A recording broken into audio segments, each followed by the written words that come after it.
Well,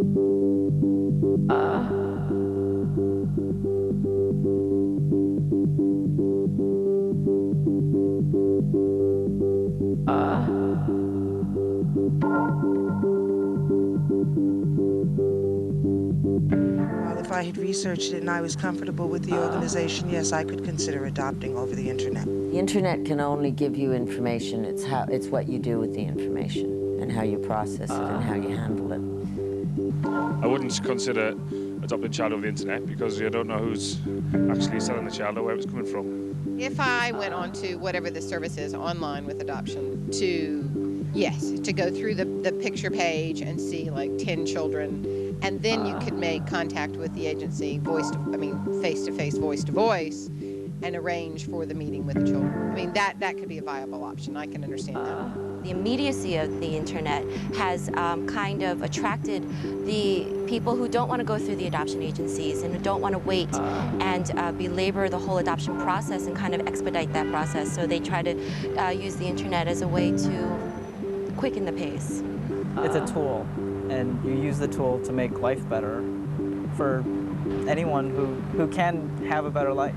You know, technology has its uses, but I think the internet lends itself to too many scams. A child is such a personal relationship. I would want to have a more intimate connection with whomever that adopting agency would be. If you had to make a wish, Sinead, one wish, what would it be? A family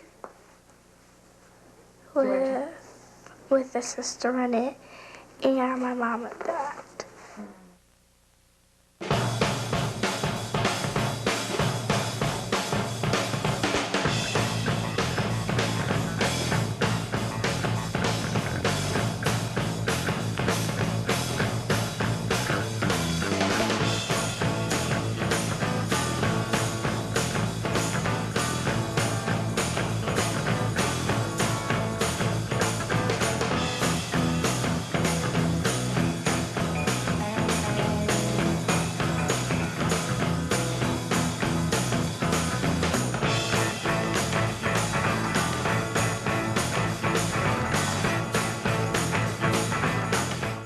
Their voices ring out New Jersey. Hi, I'm Susan Shaw with DIGITHEAD. Imagine for yourself learning one morning from your parents that you had been adopted, and you only learned the full story then. Would you want to meet your birth parents? Would you go to the internet to try to find them? Imagine as well if you were a couple who wanted to have a child, and the traditional adoption routes were either too long or held out little hope of success for you. Would you also use the internet for help? The states with the highest number of adoptions are the states with the highest populations, just like New Jersey. And today, it's estimated that 1 million American children live with adoptive parents. As well, that makes it between 2 and 4% of all American families that have an adopted child. And perhaps you're one of the Americans who's had their lives touched by adoption, either through friends or families. If so, that places you in the 60% of all Americans who've had their lives touched by adoption. So what does all this have to do with the information superhighway? Get ready, New Jerseyites, because as people become more and more technologically savvy, they're going to go online to do this in greater and greater numbers. In fact, it's being used to help couples find children and adopt today all the time. Is this good or is this horrifying? We're going to meet a variety of people today that know all about the internet and adopting online. We're going to find out their opinions and some of yours too, while providing you with some useful places on the net that you can go to learn more about adoption, as well as maybe initiate one of your own. You can also learn more about DIGITHEAD by going to www.digitheadtv.com to see samples of other shows and take a peek behind the scenes. This is a special end-of-year adoption online show with DIGITHEAD, so don't touch that mouse. Do you think about getting adopted again? Mm-hmm. What would you do with this family? Be safe. Be safe? I'm the director of content for AmericanBaby.com, which is affiliated with American Baby magazine and owned by Prime Media. America is currently experiencing, I would say, a complete change in terms of the role that the internet is playing in adoption. Primarily, the internet has created this whole opportunity for parents to be able to do their research, to connect with other parents or other people who want to adopt for information and for support.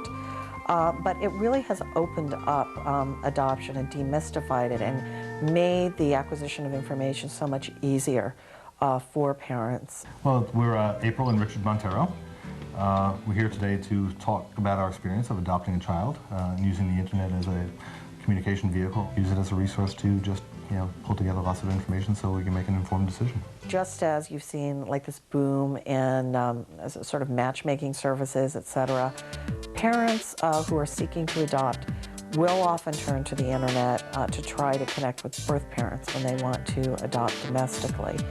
And this practice has really been full of pitfalls and a lot of inconsistencies. The internet is a great magnet for desperate parents who are looking to have a child in their home. And people need to be still cautious and realize that it's just another piece of information. Parents are able to get a lot of information up front and be a little bit more educated about who these children are and what their needs are. And I think with that kind of information, more people are making the choice to look into the internet as another resource for waiting children. The speed of the adoption was incredible. 6 months. To me, I was ready to wait a year and a half, 2 years. The fact that we were communicating over the internet, we received, I received all my paperwork, in an email. They sent me samples of all the letters we had to do. They sent me samples of the good conduct letter for the police to do. The health letters, all of it came in. All we had to do was fill in the blanks. So I didn't have to sit there and retype all those letters in to build our dossier. It was incredible how easy they made it for us, and having all those things in electronic format made it so easy to do. I think that the most significant contribution that the internet has made has been to connect people from all members of the triad. And when I refer to the triad, I'm talking about the three different parties who are involved in adoption: the birth parents who are making the adoption plan for their children, the adoptive parents who are adopting, and then the adoptees, the children and adults. We sometimes forget that adoptees do grow up to be adults who are looking to either find each other or to find birth parents.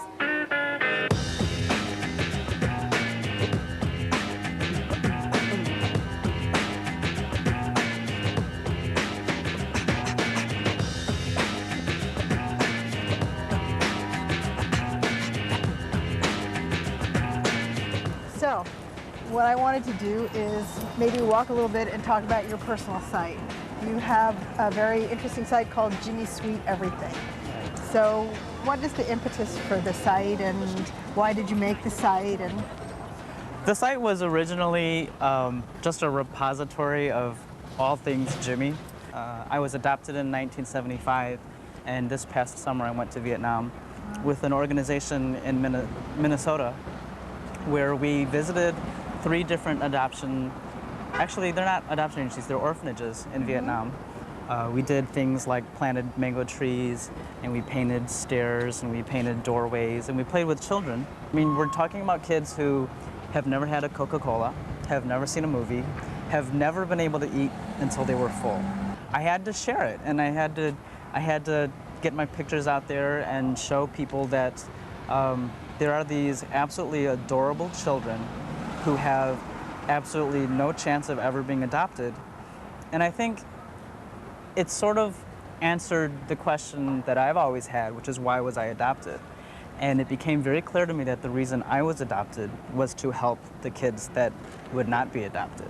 I got back from one of the facilitators in Vietnam was a picture in the sidewalk of my name in chalk. And the children learned how to spell my name. And it was one of those things that makes you cry when you see it. And it's a piece of sidewalk with your name in chalk. But then when you realize that these kids still think about you, and you had such an amazing impact on them, it's just like, a sidewalk makes you cry. It's like really touching. And, I wouldn't be able to get something like that in the mail. And you know, I wouldn't even be able to go without the internet. So it was an amazing thing. And like I said, this type of resource wasn't available to me when I was a kid and I was having all these adoption issues. So you kind of make it a goal of yours to provide that to kids now. Don't cry,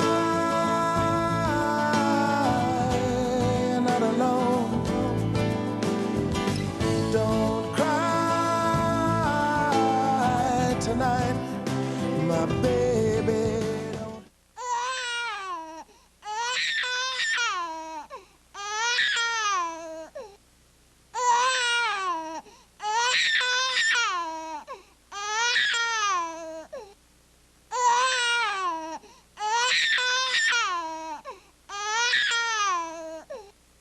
Online adoption, the issues, the reality, and the misconceptions, delivered to you and coming soon on DIGITHEAD.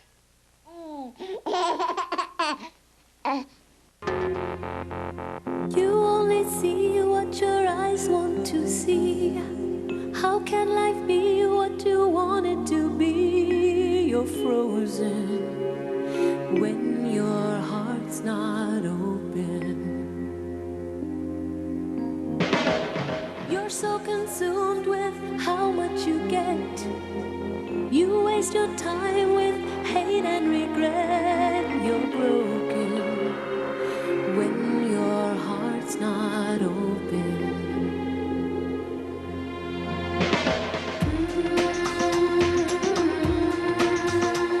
If I could melt your heart,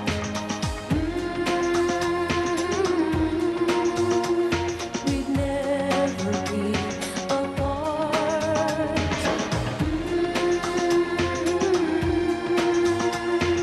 Give yourself to me.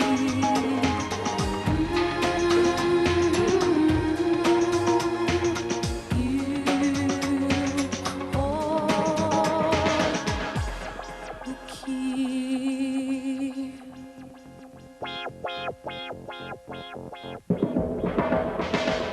Now there's no point in placing the blame, and you should know I suffer the same. If I lose you, my heart will be broken.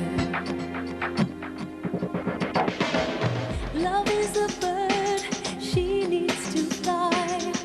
Let all the hurt inside of you die. You're frozen when your heart's not open.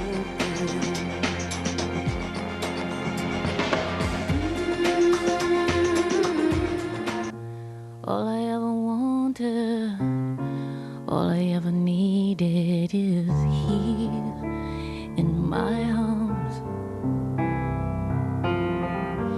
All I ever wanted, for someone to keep you in their home safely and stuff, feed you and buy you clothes, take real care of you, take good care of you.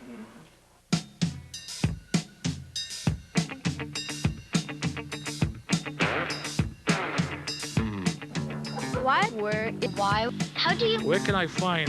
What recommendations? Why? How you would be able to get? How do you? Why? How do you disarm the device that Happens or why does? How can I?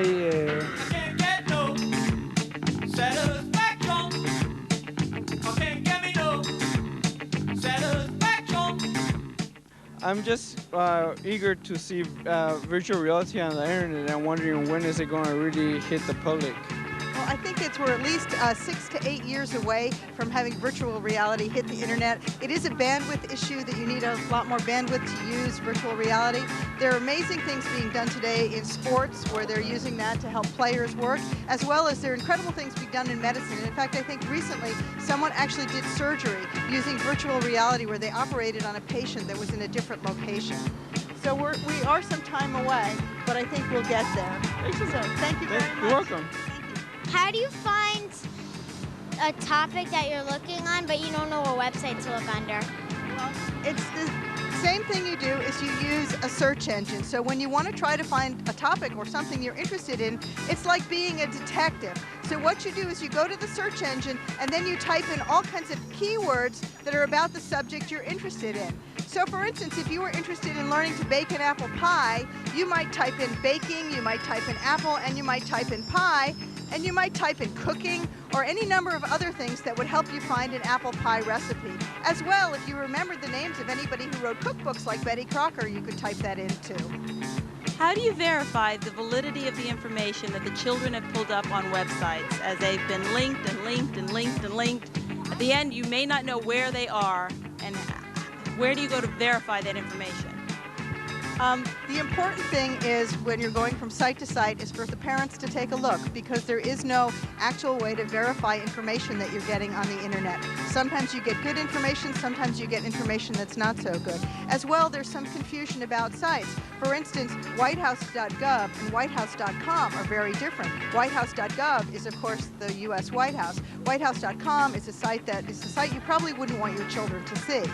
So that it's very important to take a look. As to verifying information, you have to do it as if you were a reporter and check your information. So that if you're studying ancient Rome and you get some facts on ancient Rome, you want to find that information on multiple sites so that you can see if that information is accurate, because otherwise you have no way of verifying it. Okay, get me no satisfaction. Hello, I am Gary.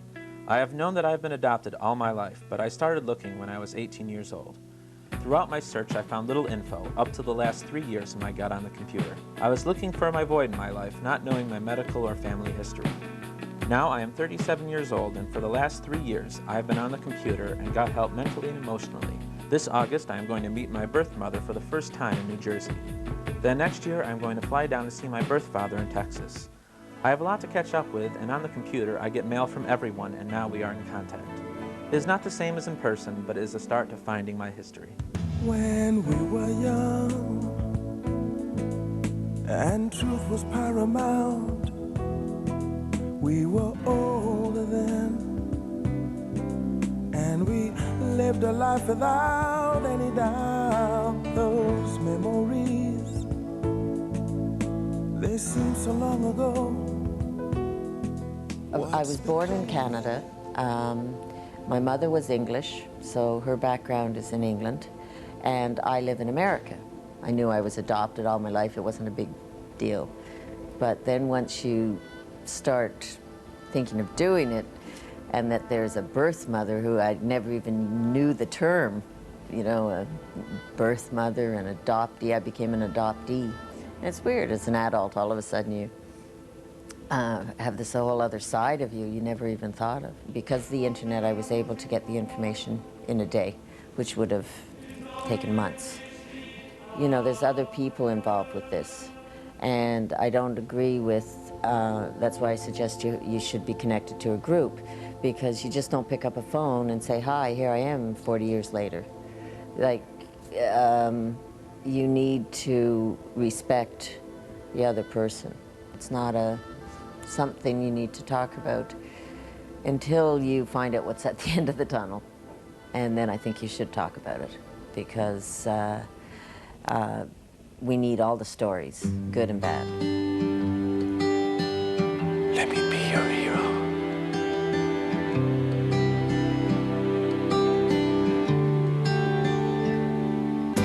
I can be your hero, baby. I can kiss away the pain. I will stand by you forever. You can take my breath away. I don't know how I would have found this information without having the internet. I wouldn't have known that I had that many choices. So we would get a referral, and we would see within an hour a picture of the child, some information about their background, some medical history. So you're able to make a decision pretty quickly. You get the information you could then start going from there and getting even more information. I'm pleasantly surprised to find out how technically savvy my agency is. And one of the things that they do is they have their own group. So we do have this forum for exchanging ideas and for talking. Because adoption is such a specific community and it's pretty much a pretty isolated community, the internet has been able to expand their world beyond just their house. Checking references is an important part that you really have to do in person. You can't just send emails out to people and start doing that. The agencies do provide you with references, and that's when you got to pick up the phone and start talking to people, and you got to really connect with them in a more personal way than in an email. The internet is very much like the way I see the media. It will show you what sells, and it will show you all the lumps and bumps, and sensation will always be the magnet for people to want to hear about who the latest star is that's adopting, or what's the latest scam or scandal. So I don't think the internet is any more different than any other form of media that's out there right now. We got a digital picture of the child that we eventually ended up adopting.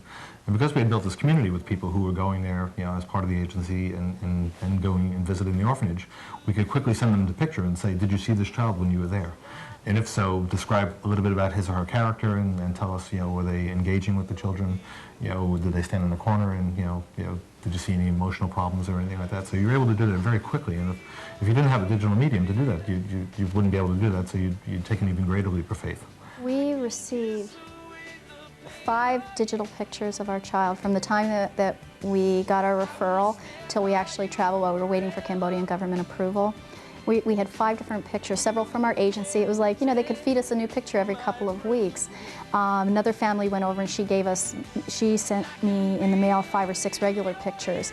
And it was just amazing, and it made the wait so much easier. Getting emails from people who were in Phnom Penh. I saw your daughter today. She looks great. It just makes you feel so much better. People don't have to go through these official sources anymore. They're motivated, they can go out and find other prospective adoptive parents on their own. They can compare notes on adoption agencies and do it anonymously.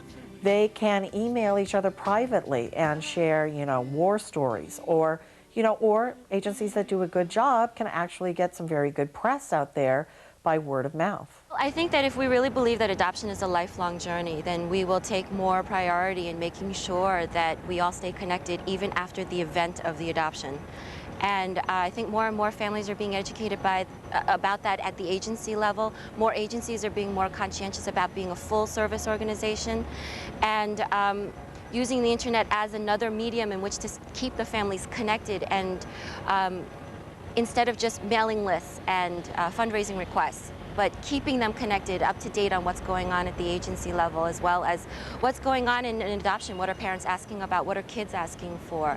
In that sense, I think the internet would be an excellent, excellent tool because of the immediacy of it. Akun. It means thank you in Cambodian. She looked very funny. She looked good. Yeah, she looked good, huh? Yep. Okay. And when she came, she looked like the same in the picture. I love you, Leanne. This is the Cambodian national flag. It was our friend that took so many pictures of Leanne when we were waiting for her, and played with her in the orphanage and showed her our picture book that we sent over. So while she was waiting for us, she knew what we looked like.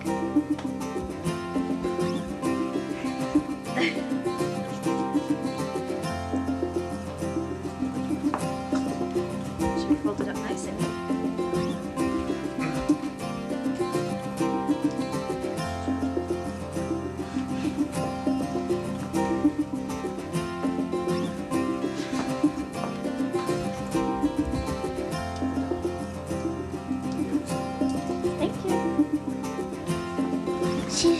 She's like a good girl, and I love her. You have to apply common sense. This is a much more significant transaction than purchasing a gift for someone, even in the sense that you hear about people who hook up, singles that hook up and meet each other through the internet. I would say that the same kinds of cautions have to apply, that you have to think about personal safety. You have to think of the internet as a way to make an initial connection with a person, but when you're proceeding, you really need to proceed just like you would, that it's a good first step, but that you need to make sure that you're taking every step to protect yourself. You can't let your emotional needs override common sense. Giving her a bath was pretty amazing because all of a sudden she looked at me and it's like, you're doing something, you're doing this for me, you know, doing a personal care task or something. It was really just, the look on her face was just pure pleasure that somebody was doing something for her like this, taking care of her. And it was really very special. Just like you would not trust, you know, one person's word who heard it from somebody else. If it's a very significant piece of information, you need to verify your sources. What would you like to see happen with the internet in terms of realizing your dream of having more adoptees at younger ages being able to communicate and get something from the internet experience? I would like to see video conferencing. I'd like to see more digital equipment in Vietnam where they can send me pictures of what they're doing, you know, send me images of them in school. You know, make it almost as if I were there. I mean, obviously I can't be there, but if I could wave to them or if I could, you know, obviously emailing is amazing because, you know, these kids save weeks for a stamp. But if they can, you know, email me at an internet cafe or, you know, even in the orphanage, that would be an amazing thing to be able to have a regular communication with the kids. We'd like to thank all of the special people that contributed to this program. Their insight was inspirational to all of us. And remember to log on to our website at www.digitheadtv.com. We'd like to hear from you. If this program made you think, drop us a note and tell us. Some websites and phone numbers for you, all about online adoption if you want more information. So grab a pen and a pencil and start writing them down. And one of the things that's nice is this is really a season of sharing and giving, and you know what a better thing to have is to have children to share with. So what I want to say is I'm Susan Shaw, and hello from me and the vacationing Chip King, and this is Christopher Montero. Yeah, and what we want to say is safe surfing. Would you tremble if I touched your lips? Or would you laugh? Oh, please tell me this. Now would you die for the one you love? Hold me in your arms tonight. I can be your hero, baby. I can kiss away the pain. I will stand by you forever. You can take my breath away.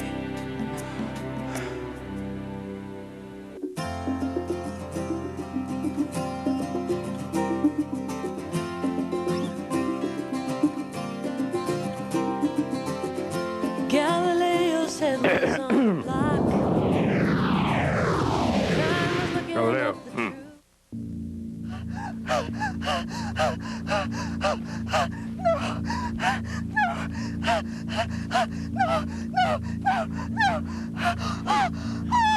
Cut. I told you this promo was advertising our upcoming show on ghost hunters using digital technology, not host hunters. Shoot. Hunt for ghosts using digital technology, coming soon on DigiThead. Sundays at 1 p.m. on Cablevision, Channel 3, Comcast, Channel 74.